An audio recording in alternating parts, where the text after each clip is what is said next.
오늘 하나님의 말씀은 시편 89편을 보겠습니다.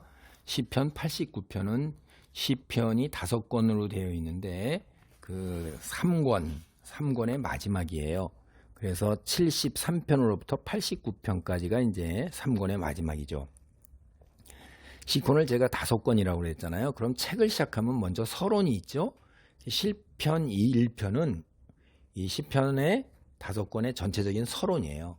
그래서 복이 뭐냐 하는 이야기를 이제 1편에서 했고, 시편의 2편하고 1권의 마지막이 41편인데 이게 하나 그 왕에 관한 이야기예요.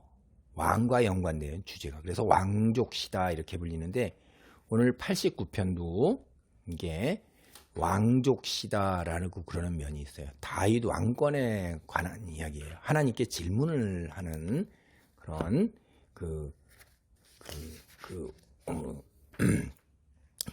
내용이 있죠. 주의 백성을 다스리는 왕권에 대해서. 그래서 이게 이제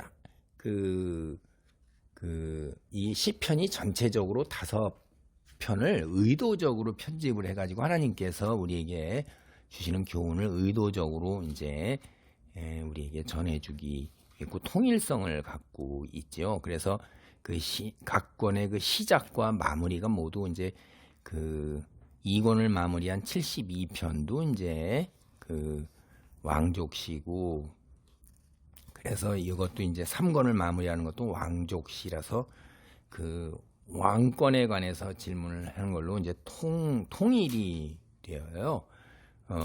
특별히 이제 이 시편 89편이 에스라인 에단의 마스길 이렇게 돼 있는데, 이제 에단은 누군지는 이렇게 잘 알려질 게 없어요. 88편에 해만 이제 이렇게도 나오고 그러는데 누구라고 얘기하기는 어렵고요. 마스길이라는 거는 이제 교훈을 주는 묵상, 읊조리는 노래 뭐 이런 얘기. 마스길 하면 교훈이다. 그래서 이렇게 생각을 해보시면 됩니다. 이 시편 89편이 시편 전체 안에서 3번째로 긴 거예요. 119편과 더불어서 이제 3번째로 굉장히 내용이 길지요. 그래서 이 다윗 언약하고 굉장히 깊이 관계되어 있는 중요한 단어가 2개가 있는데, 그게 7차례가 쌍이 되어서 나와요. 주의 인자하심과 주의 성실하심. 인자하심은 우리가 번역을 원어로는 헤세드. 이거는 언약 관계의 기초에서, 그렇죠? 하나님이 우리에게 베푸시는 자비, 사랑, 인애 뭐 등등 여러 가지로 이제 번역이 될 수가 있는 거죠. 우리가 아는 바처럼 우리는 다윗 왕조의 왕이 폐위된 걸 알아요. 북이스라엘이 먼저 멸망하고 아시리아에 의해서, 그다음에 남유다 왕국이 마저 이제 주님 오시기 대략 582-3년경, 연대는 1-2년도 차이가 나기도 해요. 학자에 따라서. 그때 이제 멸망하고 바벨론에 의해서 다윗 왕조가 막을 내렸죠. 근데 이 다윗 언약은 하나님께서 세우신 언약이란 말이에요. 양쪽이 대등한 게 아니라 하나님께서 일방적으로 그렇게 다윗에게 내 후손이 영원히 나라를 다스릴 것이다 그랬단 말이에요. 하나님이 무조건적으로 주셨고 무조건적으로 유지하시는 거예요. 그래서 하나님이 주셨기 때문에. 그런데 다윗 왕조의 악이 폐위되었어요. 굉장히 곤혹스럽잖아요. 다윗 언약을 주신 창조주 하나님, 이제 그래서 여기서 찬양하고, 하나님 영원히 지키실 것을 약속하신 이 언약, 이거 속히 기억하셔서 다윗 계열의 왕을 세워 주시옵소서. 이게 이제 주된 하나의 내용이라고 보면 됩니다. 오늘은 1절로부터 4절 단락을 보겠습니다. 하나님의 그 신실하심에 토대를 두고 하나님의 영원하심을 찬양하는 내용이에요. 내가 여호와의 인자하심을 영원히 노래하며 주의 성실하심을 내 입으로 대대에 알게 하리이다. 내가 말하기를 인자하심을 영원히 세우시며 주의 성실하심을 하늘에서 견고히 하시리라 하였나이다. 주께서 이르시되 나는 내가 택한 자와 언약을 맺으며 내 종 다윗에게 맹세하기를 내가 네 자손을 영원히 견고히 하며 네 왕위를 대대 세우리라 하셨나이다. 셀라. 그러니까 여호와의 인자하심과 성실하심을 영원히 대대에, 그러니까 이제 1절에서부터 보면 여호와의 인자하심과 주의 성실하심을 영원히 대대에 이제 알게 하겠다, 이렇게 이제 시작하는 거예요. 근데 인자하심이 헤세드라고 제가 앞에 말씀드린 것처럼 이게 인간과 맺으신 언약에서부터 이제 헤세드가 비롯되는 거예요. 인자, 자비, 사랑이. 성실하심이라는 거는 신실하심이죠. 꾸준하고 믿고 의지할 수 있는 하나님의 성품이란 말이에요. 변함이 없어요. 상황에 따라서 그때그때 달라요. 인간은 계약을 하고 도장을 찍어도 그때그때 달라요. 이렇게 되는 거예요. 상황에 따라서. 자기에게 유불리에 따라서 그 국제관계도 다 폐기해버리잖아요. 근데 그게 없으세요. 그래서 이 두 가지가 하나님의 정말로 여러 가지 성품이 계시는데 굉장히 중요한 성품이세요. 그러니까 인간이 그래서 하나님을 믿고 의지하고 신뢰하고 나아가고 기대고 순종할 수 있는 거란 말이에요. 옛적에 출애굽기 34장 6절을 보면 이스라엘 선조가 하나님의 이 두 속성에 의지해서 광야에서 40년을 사신 것입니다. 하나님은 이 헤세드와 성실하심, 이 두 가지를 바탕으로 해서 인간과 관계를 맺으세요. 그러니까 우리 인간이 어떤 반응을 한다 할지라도 출애굽기에 보세요. 하나님 나오자마자 이스라엘 백성이 시내산에서 거역해져 금송아지, 그 이후에 이스라엘의 역사 사사기로부터 사무엘 상하로부터 역대상하 보면 하나님을 정말로 제대로 믿고 순종하고 의지하던 때가 얼마나 과연 되는가 하는 거란 말이에요. 그러니까 늘 언제나 하나님 등 뒤에다가 칼 꽂는단 말이에요. 그런 인간의 반응에도 영향받지 아니하시고 하나님의 인자하심과 성실하심은 변함이 없으시니까 우리의 찬양받기에 합당하신 하나님의 속성이며 성품이십니다.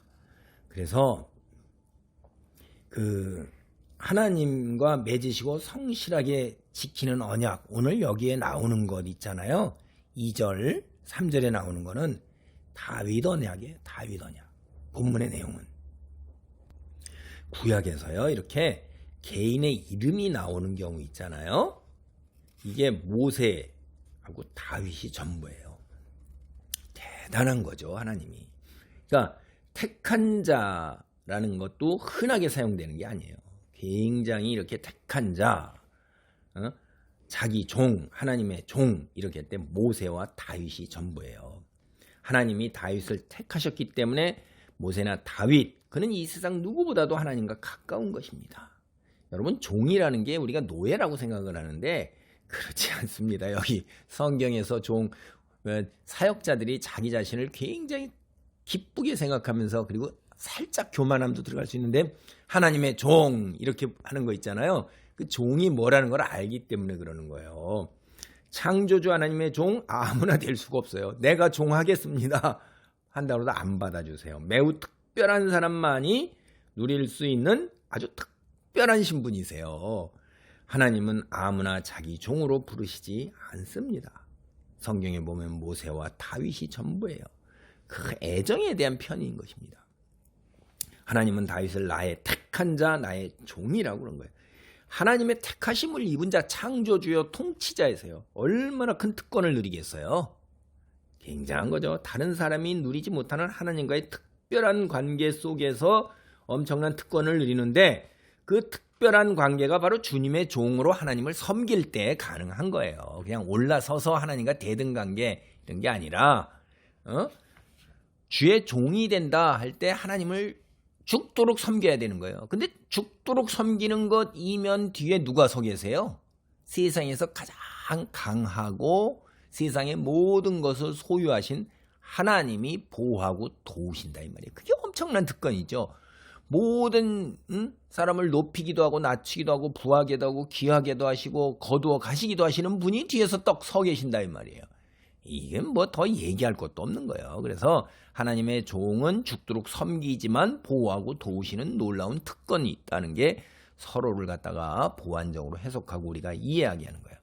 하나님은 이제 다윗과 언약을 맺었는데 이게 굉장히 중요한 거예요. 공부할 때도 그렇고 이 고대 근동이 성경이 기록되던 그 배경으로 하는 거에서 언약이라는 것은 짐승을 쪼개놓고 사이를 쌍방이 지나가는 예시기에서 이제 언약을 맺는 겁니다. 그러니까 어느 쪽이 언약을 어길 때는 어떻게 해요? 이 짐승 쪼갠 것처럼 그렇게 될 것이다 라는 거예요.